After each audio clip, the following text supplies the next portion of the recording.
Yan and start recording mga kalapida. Welcome sa isa na namang reaction video. Dito tayo sa The Chichester series. Diba?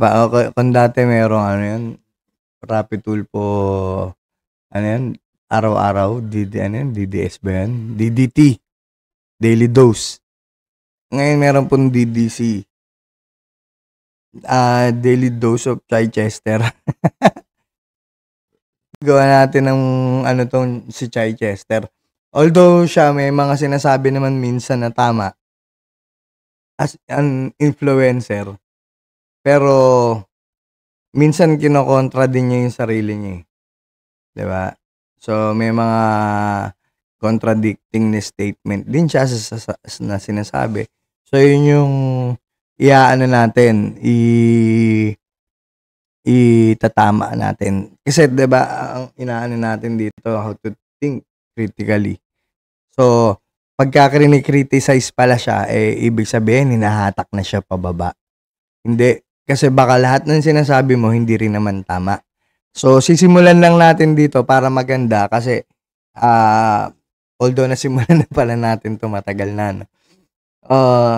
Marami kasi siyang video talaga na na nakikita ko nagko-contradict. Pati pagdating sa mga magulang, ganyan. Hindi mo lahat masasabi na ganun pare-parehas ang tao. Chichester. Hindi lahat ng lumalabas sa bibig mo tama din. Di ba? Para sabihin mo na ang mga tao na nagbabash sa'yo hinahata ka pababa. Tuloy. Katulad nito, pakinggan natin. Bigyan mo ng pansin yung mga bashers, diba? Kahit konti lang. Pero tingin ko dati talaga eh. Hindi, alam, totoo, mas binibigyan ko pa ng pansin yung mga bashers. Kasi binibigyan daw niya ng pansin yung mga bashers. Hindi po. Sinungaling po. Kasi po nagko-comment ako, nagchat po ako. Hindi naman po ako pinapansin. So, ibig sabihin, hindi po totoo na binibigyan niya ng pansin yung mga bashers. Diba? Kasi syempre, puta, ubos oras siya doon. Diba? Baka minsan hindi niya masagot yung basher, mukha siyang tanga. Na-debunk lang pala siya, 'di ba? So hindi po magbibigay ng oras sa basher 'yan. Ang tawag po doon kasinungalingan. 'Di ba? May nakita ba kayong sinagot na basher 'yan? Wala naman, 'di ba? May napanood ba kayo? Kung meron po, paki-comment down below para makita natin. Kung hindi, wala puro kasinungalingan lang po yung sinasabi niya na sumasagot siya sa mga bashers. Okay, pakinggan po natin, tuloy natin. sila yung mga taong nagmamatter. Ano ibig ko sabihin? Yung mga followers, naiintindihan na nila paano ba magtrabaho. Yung mga followers, yun yung mga nauto. Okay? Kasi pagka naging follower ka or naging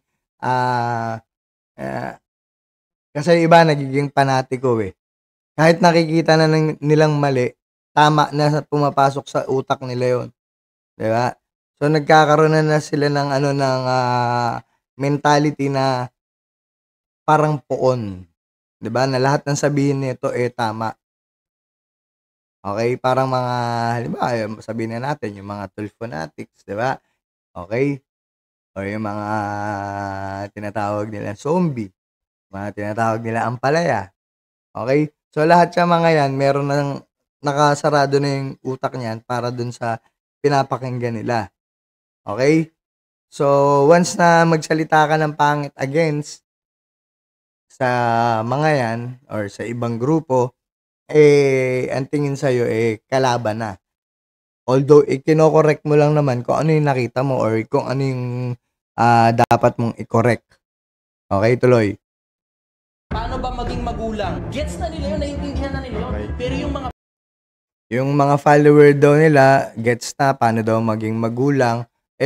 Hindi ka pa nga magulang paano mo masasabing tama yung ang tawag dito, paano mo nasabi na tama yung mga pinapayo mo bilang isang magulang kung mismong pagiging magulang hindi mo pa nararanasan. mga basher, they're coming from a standpoint na sobrang miserable ng buhay nila. Katulad yan, sasabihin mo na putang ina, sobrang miserable ng buhay nila. Paano mo nakita na miserable yung buhay ng mga basher mo? Binash ka lang, miserable na yung buhay nila. Criticize ka, miserable na yung buhay nila. Ganyan ka ba mag-isip, Chichester?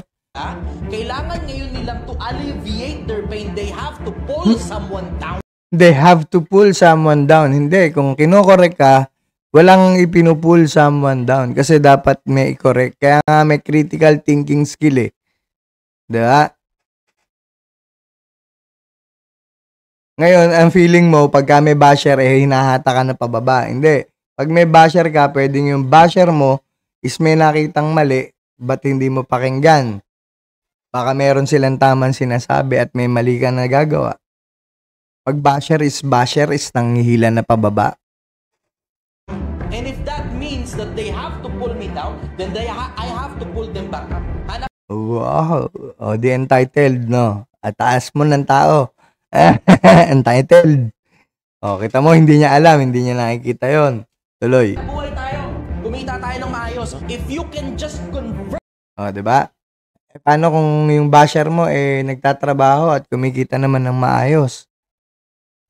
your mindset from bashing me to actually listening.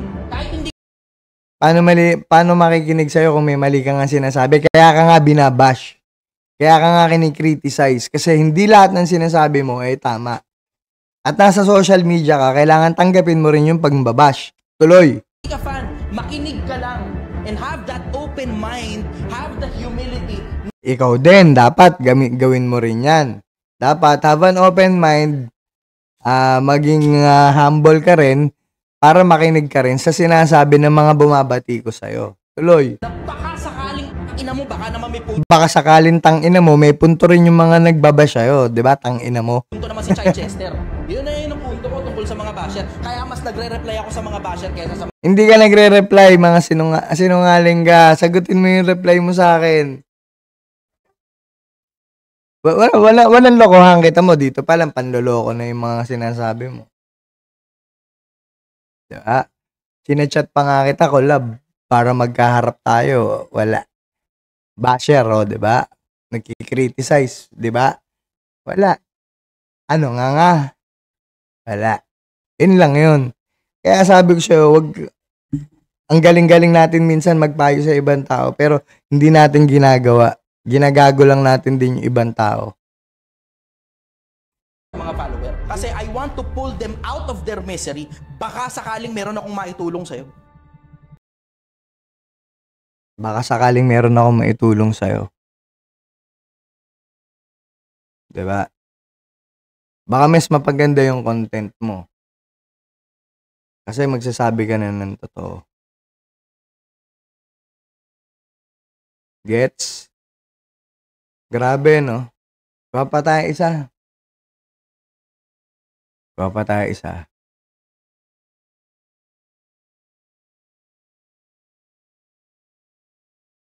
Ito. Ano pong masasabi niyo sa mga magulang na may unfair treatment sa mga anak nila at kinukumpara pa sa iba yung anak nila? Good. Diba? Proud na proud ka pa. Alam mo, para maging unique lang siya kahit mali. Basta maging kakaiba lang siya at feeling niya tama yung sinasabi niya, good na sa kanya yon.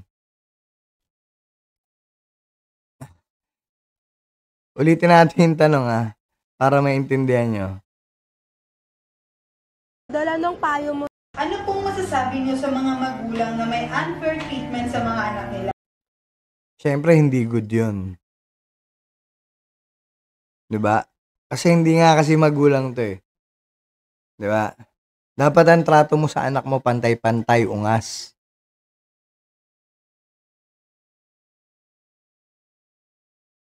Tuloy.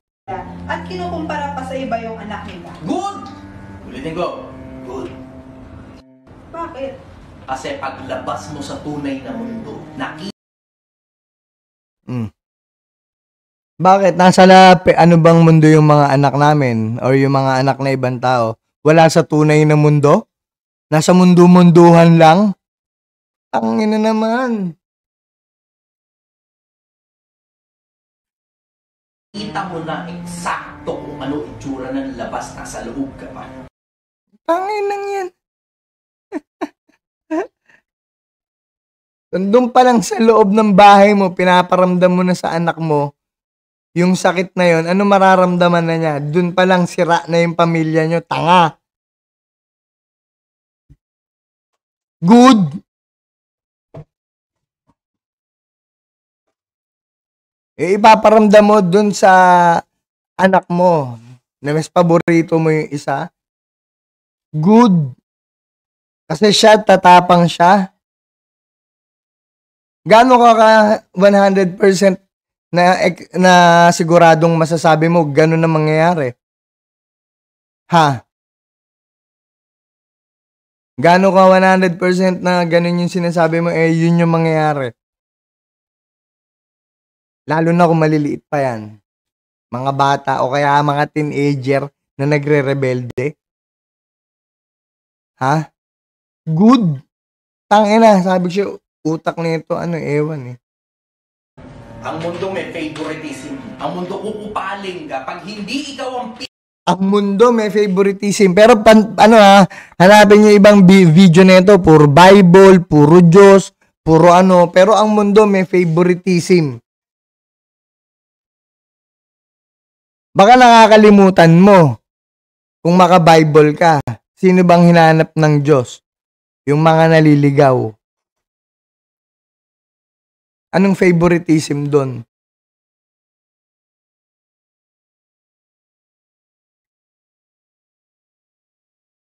Diba? Paano kung yung anak mo na yun, yun na yung naliligaw? Sasabihin mo, good. Matuto kang tumayo sa sarili mong paa, good. Diba? Naligaw nga. Good. pinakamagaling itchipuera ka. Ganon lagi ang mundo. So, hindi ikaw yung paboritong anak? Good. Hindi ikaw yung pinapabura ng magulang mo sa mga away ninyong dalawang magkapatid? Good. Lagi. Anong mararamdaman ng anak niya? Good. Pag nagkaanak ka, ganyan dapat gawin mo, ha? May favoritism ka para good, ha? Baka mamaya, putangin na, yung mga sinasabi mo, hindi mo na naman panindigan.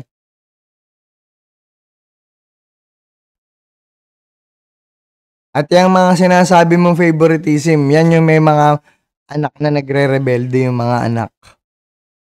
Na naliligaw yung mga anak. Tapos sasabihin mo, good.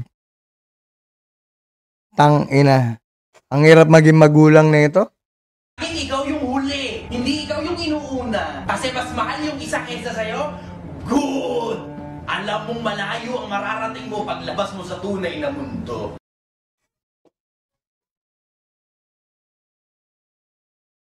Mga ano na ito siguro kasama na ito nasa peking mundo. Asa totoong mundo ka na eh. Asa totoong mundo ka eh. Totoong magulang yun. Totoong parents mo yun. Totoong nasasaktan ka na dun dahil may pinapakitang favoritism. Anong good? Anong totoong mundong pinagsasabi mo? Buisit ka. Malabas yung ano ko. Yung totoong bahay ko. Oh, lumalabas yung totoong pagka-demonyo niya na ugali. Bakit? Kasi hindi siya magulang eh, kaya hindi niya naiintindihan. Anak mo magpaparamdam ka ng favoritism. Ano mararamdaman na anak mo sa'yo? Galit, bobo. Galit. Good. Good. Good ba yung magalit sa'yo yung anak mo at magtanim ng sama ng loob dahil paborito ka? O may paborito siya? Good yun? Tangina naman. Tanginang payo yan. Lumalabas daw yung pagka-ugali niyang pangit. Putang ina. Totoo. Kasi hindi... Putang ina talaga. Oh, nakakaputang ina talaga yung payo mo, tanga. Nakakaputang ina. Sabi ko sa'yo, daily dose of Chichester tayo. Marami tong nakakaputang ina. Marami nakakaputang ina to. Okay? Kinang ina. Talino eh, no? Influencer! Pilipinas, ito po yung umiiyak. Nakala mo nagko-call out sa mga influencer ni hindi nga mapangalanan. Diba? Salita! Wala gawa, walang tawag dito, walang call out. Call out mo. Call out mo. Okay? So, sana may natutunan kayo. Hindi dito, sa isang to. Mga magulang, mahalin nyo po yung anak nyo ng pantay-pantay para hindi po magkaroon ng, ang tawag dito, sama ng loob at hinanakit sa inyo yung anak nyo. Kasi hindi po yun yung sinasabi niya na pag gumarap sa totoong mundo may lamang siya. Hindi po. Pwedeng meron pa siyang ang tawag dito, may inferiority complex. Kasi yun yung pinaramdam nyo sa bahay niya, sa bahay ninyo. Okay? So, yun lang. Maraming salamat po mga kalapid. Sana may naintindihan kayo sa akin. Hindi sa mga ganitong influencer. And stop recording.